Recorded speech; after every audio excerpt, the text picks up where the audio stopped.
ሰላም ጤና ይስጥልን የሐሳብ ዊክሊ ቤተሰቦቻችን በዛሬው ይዘንላችሁ የመጣነው ሁለት አጀንዳዎች ናቸው። የመጀመሪያው የአውሮፓ ህብረት ትኩረቱን በኢትዮጵያ ላይ አድርጓል። የአውሮፓ ህብረት ለኢትዮጵያ ሰፊ የተባለ የኢንቨስትመንት ድጋፍም እያደረገም ጭምር ነው። ሁለተኛው የመካከለኛው ምስራቅ ጦርነት አሁን ዓለም አቀፍ ችግር ይዞ እየመጣ ነው። የጂኦፖለቲካ ውጥረቱ ተጽዕኖ አሁን ዓለም አቀፍ እየሆነ ነው። ነዳጅ ለመኪና እና ለመርከቦች አሊያም ለአውሮፕላን ብቻ አይደለም፣ ከዛም የዘለለ ሰፊ ጥቅም አለው። ተረፈ ምርቱ ብዙ የተባሉ ጥቅሞችን ይሰጣል። አሁን በሱ የተነሳ ሌላኛው ቀውስ እየጀመረ ይገኛል። ካምፓኒዎች ጭንቀት ውስጥ ገብተዋል። ሁለቱን ጉዳዮች በሰፊው የምንመለከት ይሆናል። አብራችሁን ሁኑ። የአውሮፓ ህብረት ትኩረቱን ኢትዮጵያ ላይ አድርጓል። የአውሮፓ ህብረት ለኢትዮጵያ በጀት ድጋፍ ማድረግ ጀምሯል። በኢንቨስትመንት ትስስር ላይም እያተኮረ ነው። ምክክርም እያደረገ ነው። የአውሮፓ ህብረት ከዚህ በፊት ከኢትዮጵያ ጋር ያለውን ግንኙነት አቋርጦ ነበር በሰሜኑ ጦርነት የተነሳ። አሁን ወደ ቦታው መልሷል። ይህ የሚያመላክተው ኢትዮጵያ አሁን ያለችበት የሪፎርም ሂደት በጣም ፍጹም ስኬታማ መሆኑን ነው። የአውሮፓ ህብረት ወደዚህ ሂደት ውስጥ የገባው በኢትዮጵያ የፖሊሲ ሪፎርም ስላመነበትም ጭምር ነው። ኢትዮጵያ ከዚህ ውስጥ ከ40 እስከ 50% የሚሆነውን እያገኘች ነው። ይህ ለኢትዮጵያ ትልቅ ትኩረት መሰጠቱን ያመላክታል። አሁን ኢትዮጵያ ያለችበት የእድገት ደረጃ አስተማማኝ እንዲሁም በቀጠናው ላይ አንከር ስቴት ሆና መውጣት መቻሏ ነው። በአፍሪካ ያለው ነፃ የንግድ ቀጠና ደግሞ የአውሮፓ ህብረት ትኩረቱን ቀልቡን ስቦታል።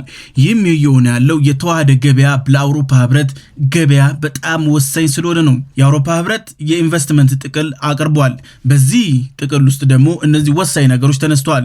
የመጀመሪያው በመሰረተ ልማት ግንባታ ላይ ነው። አሁን ኢትዮጵያ በኮሪደር ልማት ላይ ሰፊ የተባለ እንቅስቃሴ እያደረገች ነው። እንዲሁም ፕሮጀክቶች በፍጥነት ተጀምረው ማለቅ ጀምረዋል።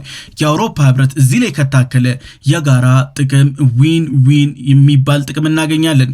ሁለተኛው አካታች እድገት። ኢትዮጵያ ከሪፎርም በኋላ እያደረገች ያለችው አንዱን ዘርፍ የማፈርጠም አንደኛውን ደግሞ የማላሸቅ አይደለም። እኩል የተባለ እድገት ላይ ኢትዮጵያ እየሰራች ነው። በዚህም የተነሳ የአውሮፓ ህብረት እዚህ እድገት ላይ መቀላቀል ይፈልጋል። ያ ማለት የኢትዮጵያ ሪፎርም እድገቱ ለአውሮፓም ጭምር ያጓጓም ጭምር እየሆነ ነው። ኢትዮጵያ ሪፎርሟን አጀንዳዎቿን መደገፍ ይፈልጋል። ምክንያቱም ኢትዮጵያ የያዘችው የሪፎርም አጀንዳ አፍሪካውያን ወንድሞቻችንንም ጭምር የሚጠቅም ስለሆነ ነው። በዚህ ሪፎርም ላይ አሻራን ማሳረፍ ለአውሮፓ ህብረት ወሳኝ ነው። በአውሮፓ ሀጉር እንዲሁም በኢትዮጵያ በኩል ያለውን ግንኙነት የሚያጠናክር ይሆናል። ኢትዮጵያ የአፍሪካ ህብረት መቀመጫም ጭምር ነች። ኢትዮጵያ ላይ ኢንቨስት ማድረግ አፍሪካ ላይ ኢንቨስት እንደማድረግ ነው። ስለዚህ ኢትዮጵያ ላይ የሚሰሩ ስራዎች በሙሉ እንደ ተምሳሌት በአፍሪካ ውስጥ የሚወሰዱ ናቸው። በሶስተኛ ጥቅል ውስጥ ያስቀምጠው ይሄንን ነው። ቀጠናዊ ውህደት ይሄንን ግብ አድርጎ እየሰራ ይገኛል። የአፍሪካ ገበያ እንደሚታወቀው ከሆነ እዚህ ምዛም የተበጣጠሰ ነው። የአፍሪካ ህብረት የተቋቋመበት አንደኛው ዓላማው ይህ ነው። አጀንዳ 2063ም ጭምር ያቀደው ይህ ነው።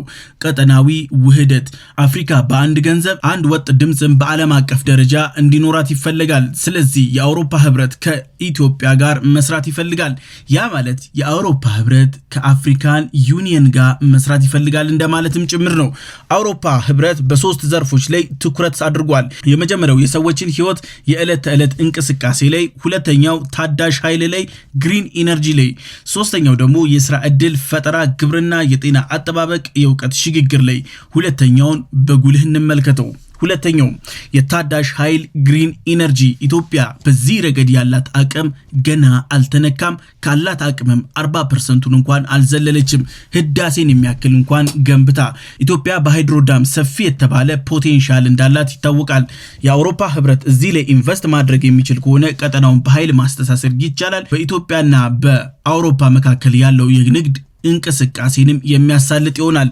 ይህ የታዳሽ ኃይል እንቅስቃሴ ማለት ዘላቂ የተባለ ኢንቨስትመንትም ጭምር ነው። ኢትዮጵያ በቀጠናው ያሉ ሀገራት እንደሚሏት ከሆነ የውሃ እናት ይሏታል። ኢትዮጵያ በዚህ ረገድ በሃይድሮስፌሩ ላይ ሰፊ የተባለ አቅም አላት። የአውሮፓ ህብረት አሁን ለኢትዮጵያ ከ150 ሚሊዮን ዩሮ በላይ መድቧል። ይህንን በእጥፍ ለማሳደግ እቅድም ጭምር ይዟል። በዚህም ሂደት ውስጥ የበጀት ድጋፍ ደግሞ ቀጥተኛው እንቅስቃሴ ነው። ያ ማለት ኢትዮጵያ የምታደርገውን እያንዳንዱን ሪፎርም ቀጥተኛ የባጀት ድጋፍ ማድረግ ነው። ሁለተኛው በከተማ መሰረተ ልማትና በግብርና ላይ ትኩረት እያደረገ ነው። ኢትዮጵያ በሁለቱ ላይ በጣም ስኬታማ ውጤታማ እየሆነች ነው። በከተማ ልማት በኮሪደር እንዲሁም የኑሮ ዘይቤን ማሻሻል የኑሮ ስታንዳርድን ከፍ የሚያደርጉ ኢትዮጵያ አሁን እንደ ጫካ ልማት አይነት ፕሮጀክቶችን በሰፊው ይዛለች። በሁለቱ ሂደት ላይ ማልማት ሰፊ ጥቅም አለው። አሁን የኢትዮጵያ ሕዝብ 130 ሚሊዮን በላይ ነው። በዚህም የቤት ልማት ላይ መሳተፍ የአውሮፓ ህብረትን ሙሉ በሙሉ ተጠቃሚ የሚያደርገውም ጭምር ነው። ሁለተኛ ስኬቷ ኢትዮጵያ በግብርና ላይ ነው። ኢትዮጵያ በታሪኳ ለመጀመሪያ ጊዜ አሁን ከሪፎርም በኋላ ስንዴን ኤክስፖርት ማድረግ ጀምራለች። እዚህ ኤክስፖርት ላይ ደግሞ ማዋጣት ማለት የዓለምን የምግብ ደህንነትን እንደማረጋገጥ ነው። የአፍሪካ ህብረት ሰፊ የተባለ እንቅስቃሴ ያለው አፍሪካን ኮንቲኔንታል ፍሪ ትሬድ ኤሪያ፣ በዚህም ላይ የአውሮፓ ህብረት በጋራ መስራት ይፈልጋል። አፍሪካን ኮንቲኔንታል ፍሪ ትሬድ ኤሪያ፣ በዚህ ላይ የአውሮፓ ህብረት ከኢትዮጵያ እንዲሁም ከአፍሪካ ጋር አብሮ መስራት ይፈልጋል። ይህ እንቅስቃሴ ወሳኝ ብዙ እድሎችም የሚያመጣ ነው። ታክስና ሌሎች እንቅፋቶችን መቀነስ ያስችላል። በቀላሉ እንዲዘዋወሩ ምርቶችን ማድረግ ይችላል። የባንክ፣ የቱሪዝም፣ የቴሌኮም፣ የትራንስፖርት ሴክተሩን ለግል ባለሀብቶች ክፍት ማድረግም የቻለ ነው። ምርቱ በአፍሪካ የተመረተ መሆኑ ደግሞ ይባስ የቅድሚያ እንዲያገኝ ያደርጋል። የድንበር ሂደቶችን ቀላል ቀልጣፋም ያደርጋል። በሀገራት መካከል ያለውን የንግድ ግጭትን መፍታት ያስችላል። በአፍሪካ የውስጥ ንግድን የሚያበረታታ ነው። የአውሮፓ ህብረት እዚህ ላይ ኢንቨስት አደረገ ማለት የዘላለም ሪተርን ያለው ገቢ ማግኘት ይችላል። የስራ ዕድልንም በሰፊው ይፈጥራል። የስራ ዕድል በሰፊው ሁኔታ የሚፈጠር ከሆነ ወደ አውሮፓ የሚደረገው ስደት፣ ፍልሰት የሚቆም ይሆናል። በአንድ ድንጋይ ሁለት ወፍ የአውሮፓ ህብረት ከኢትዮጵያ ጋር የጀመሩት የ150 ሚሊዮን ዩሮ አሁን ስኬታማ እየሆነ ነው። አፍሪካ በዓለም ገበያ ላይም ተወዳዳሪ እንድትሆንም ጭምር ያስችላታል። አፍሪካን ትልቅ የንግድ ገበያ ለማድረግ የተወጠነ ውጥን በህግ እንዲሁም በአቅጣጫ የተሰራ አፍሪካን ኮንቲኔንታል ፍሪ ትሬድ ኤሪያ አሁን የአውሮፓ ህብረት ተስቦበታል፣ እጁን ከቶበታል። ኢትዮጵያ ዋነኛ አጋር ሆናለች። የሀሳብ ዊክሊ ቤተሰቦቻችን አሁን ወደ ሁለተኛው አጀንዳችን የምናልፍ ይሆናል። የሁለተኛውና ዋነኛው አጀንዳችን የመካከለኛው ምስራቅ ነው። አሁን ጦርነቱ አሳሳቢ ደረጃ ላይ ነው። ተኩስ አቁም ላይ ቢሆንም ግን መሬት ላይ የሚታየው በተቃራኒ ነው። የሰላም ስምምነቶች ይከሽፋሉ፣ መልሰው ይደራጃሉ። አንድም ይህ ነው የሚባል የሚጨበጥ ነገር አልተገኘም። ኢስላማባድ ግን ስኬታማ ለመሆን እየጣረች ነው። ዓለም ስኬቷን እየናፈቀም ጭምር ነው። የፖለቲካው ውጥረት ተጽዕኖ አሁን ህዝብን ማስጨነቅ ጀምሯል። የነዳጅ እጥረት ደግሞ ዋነኛና አንደኛው ነው። ሁለተኛው ደግሞ የአፈር ማዳበሪያ እጥረትም ጭምር ነው። ከዛም የባሰ ደግሞ አሁን ሌላ ራስ ምታት መጥቷል። ፋብሪካዎች ጭንቀት ውስጥ እየገቡ ነው። የነዳጅ እጥረቱ ባለበት የግብአት እጥረት እያጋጠማቸው ነው። ነዳጅ ከመኪና ከአውሮፕላን እንዲሁም ከመርከብ ውጪም ያገለግላል። የነዳጅ ተረፈ ምርት ለብዙ ሴክተሮችም ግብአት ነው፣ ጥሬ ዕቃም ጭምር ነው። የመጀመሪያው በፕላስቲክ ምርቶች ላይ፣ ሁለተኛው በኬሚካል ምርቶች ላይ፣ በማሸጊያዎች እንዲሁም ዕለት በዕለት የምንጠቀማቸው እንደ ባልዲ እንደ ቧንቧዎች ያሉት እያንዳንዱ ፕላስቲክ ነክ የሚሰሩት ከነዳጅ ተረፈ ምርት ነው። በዋነኝነት ደግሞ የመኪና ጎማ፣ ሰው ሰራሽ ጨርቃጨርቅ ልብስም ጭምር። የጨርቃጨርቅ ኢንዱስትሪው በሁለት ደረጃ እየተጎዳ ነው። የመጀመሪያው የነዳጅ እጥረት በምርቱ ላይ የገቢ ወጪ እንቅስቃሴ ላይ ሌላ እንቅፋት ሆኗል። ሁለተኛው ደግሞ በነዳጅ ተረፈ ምርት የሚሰሩ ጨርቆች አሁን ላይ መመረት እያቆሙ ነው። ጨርቃጨርቅ ልብስ ሙሉ በሙሉ በኮተን ብቻ የሚሰራ አይደለም። ሁለተኛው ደግሞ ችግር የሆነው የቤት ቀለም ነው። አሁን ቀለም የሚሰራበት ዋነኛ ግብአቶችም ከነዳጅ ተረፈ ምርት የሚገኝ ነው። ሳሙና፣ ንጽህና መጠበቂያዎችም ልክ እንደዛው ሌላ ራስ ምታት ሆኗል። የመድኃኒት ምርትም ጭምር የነዳጅ ተረፈ ምርት ይገባበታል። ኬሚካሎቹ ከዛ ስለሚገኙ፣ ኤሌክትሮኒክሶች ያለ ፕላስቲክ መስራት ስለማይችሉ፣ አስፓልት ደግሞ ዋነኛው ነው። አስፓልት ለሁሉም ኢኮኖሚ የጀርባ አጥንት ነው። አሁን የአስፓልት እንቅስቃሴ ለዘዝ ብሏል። በዓለም አቀፍ ደረጃ አጠገባችን ያለው ባዝሊንም ጭምር ብዙ ኢንዱስትሪዎች ዋነኛ ግብአታቸው የነዳጅ ተረፈ ምርት ነው። አሁን በአሜሪካ ኢራን ጦርነት የተነሳ ነዳጁም ተረፈ ምርቱም ቆሟል። ሆርሙዝ ሙሉ በሙሉ ተዘግቷል። ሆርሙዝ ሙሉ በሙሉ ተዘግቷል። አሁን የአምራች ኢንዱስትሪዎች ከዚህም የባሰ ሌላ ችግር እየገጠማቸው ነው። የምግብና የመጠጥ ማቀነባበሪያ ካምፓኒዎች የካርበን ዳይኦክሳይድ እጥረት አጋጥሟቸዋል። ይህ ቀላል የተባለ ሂደት አይደለም። ከዚህ ከካርበን ዳይኦክሳይድ የሚገኘው ከነዳጅ ተረፈ ምርት ነው። ይህንን ማግኘት ካልቻሉ ብዙ ካምፓኒዎች ብዙ ውድመት ይደርስባቸዋል። ለመጀመሪያ የሚነሳው ይህ ነው። ምግቦች ለብዙ ጊዜ ሳይበላሹ እንዲቆዩ የሚያደርጉት ንጥረ ነገሮች የሚገኙት ከዚህ ነው። ያ ንጥረ ነገር የማይገኝ ከሆነ ምግብ ተመርቶ ሼልፍ ላይ ምናልባትም ከሳምንት በላይ መቆየት አይችልም። ከዚህ በፊት 1 ዓመት እንዲሁም በኤክስፓየር ዴት የሚገደብ ነው።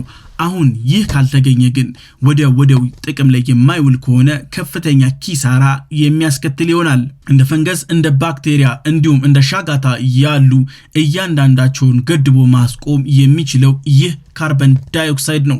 ሁለተኛው ደግሞ ችግራቸው ፓኬጅ ነው። እያንዳንዱ ምግብ ለምሳሌ ምግብና መጠጥን ብንመለከት ማሸጊያ ላስቲኮቹ ከማስታወቂያ እስከ ማሸጊያ ያለው ደግሞ እያንዳንዱ የፕላስቲክ ተረፈ ምርትን የሚጠቀም ነው። በዚህ እጥረት ሁለተኛ እጥረት ገጥሟቸዋል። ይህንንም ሁሉ ችግር አልፎ ቢሰሩም ምርታቸውን ለገበያ ማቅረብ አልቻሉም። የነዳጅ እጥረት ሌላኛው ራስ ምታት ነው። እንደ አውሮፓ ያሉ ሀገራት ጭንቀት ውስጥ ገብተዋል። እንግሊዝ ከ125 ሚሊዮን ዶላር በላይ መድባ ችግሩን ለማቃለል እየሞከረች ነው። ሌላኛው ደግሞ አስጨናቂ የሆነው የኮንዶም እጥረት ነው። ኮንዶም 100% የሚሰራው ከፕላስቲክ ነው። በዚህም ከፍተኛ እጥረት እያጋጠመ ነው። ዓለም በኮንዶም እጥረት ሌላ አደጋ ችግር ሊያጋጥመው ይችላል። ከፍተኛ የሆነ ፍላጎት አለ፣ ከፍተኛ የሆነ ዋጋ ጭማሪ አለ። እሱንም ሆኖ ግን መገኘት በፍጹም የማይቻል ሆኗል። አሁን የኮንዶም ፍላጎት በዓለም አቀፍ ደረጃ ጨምሯል። በዚህ ዓመት ብቻ 30% ጭማሪ አሳይቷል። አሁን እጥረቱ ሲስተማቲካሊም እየሆነ ነው። የጦርነቱ ችግር ሌሎች አረንቋዎች ችግሮችን ይዞ እየመጣ ነው። ተላላፊ በሽታዎች፣ ያልተፈለገ እርግዝናም ጭምር። በዚህም የተነሳ ዓለም ከፍተኛ ስጋት ገጥሞታል። IMF ማስጠንቀቂያው ግን እውነት እየሆነ መጥቷል። IMF ይህን ጦርነት በፍጥነት የማይገታ ከሆነ ዓለም ግዙፍ የተባለ የማክሮ ኢኮኖሚ ስብራት ያጋጥማታል እያለ ነው። ዓለም በኮቪድ-19 እንዲሁም ከራሻ ዩክሬን ጦርነት ያገገመ ቢመስልም ሙሉ በሙሉ ጠባሳው ግን አልሻረም። በዚህም የተነሳ የባሰ የከፋ የተባለ ችግር አጋጥሞ ነበር። ለምሳሌ እንኳን ብንመለከት ግብጽ ከፍተኛ የዩክሬን ስንዴን ተጠቃሚ ነበረች። በጦርነቱ የተነሳ ግብጽ ውስጥ ዳቦ በእጥፍ ጨምሮ ነበር። አሁን ከዚህ ሂደት ሳትላቀቅ ድጋሚ በአፈር ማዳበሪያ እጥረት በዓለም ደረጃ እያጋጠመ ነው። ብዙ ሀገራት ረሃብ ያጋጥማቸዋል ተብሎ ይጠበቃል። ምንም ያክል ውጤታማ የተባለ የግብርና እንቅስቃሴ ቢኖራቸውም ያለ አፈር ማዳበሪያ ግን ስኬታማ፣ ምርታማ፣ የተትረፈረፈ መሆን አይችልም። ሰፊ የተባለ የምግብ ፍላጎት ቢኖርም አቅርቦቱ ግን የተዳከመ እየሆነ መጥቷል። አሁን የመካከለኛው ምስራቅ ጦርነት ችግሩ ከዚህም በላይ ከፍ እያለ ነው። ዓለም ጭንቀት ውስጥ ገብቷል። ጦርነቱን ግን በፍጥነት መፍታት አልተቻለም። እንደ አሜሪካ ያሉ ሀገራት አሁን አማራጫቸው አሸናፊ ሆነው የመውጣት ነው። ኢራንም በዛው ልክ ትፈልጋለች። ግን መሃል ላይ የዓለም ሕዝብ ባለኮሰው እሳት እየተለበለበ ይገኛል። የሐሳብ ዊክሊ ቤተሰቦቻችን የዛሬው ይህን ይመስል ነበር። በቀጣይ በሌላ አጀንዳ እስከምንገናኝ ሰላም ሁኑ።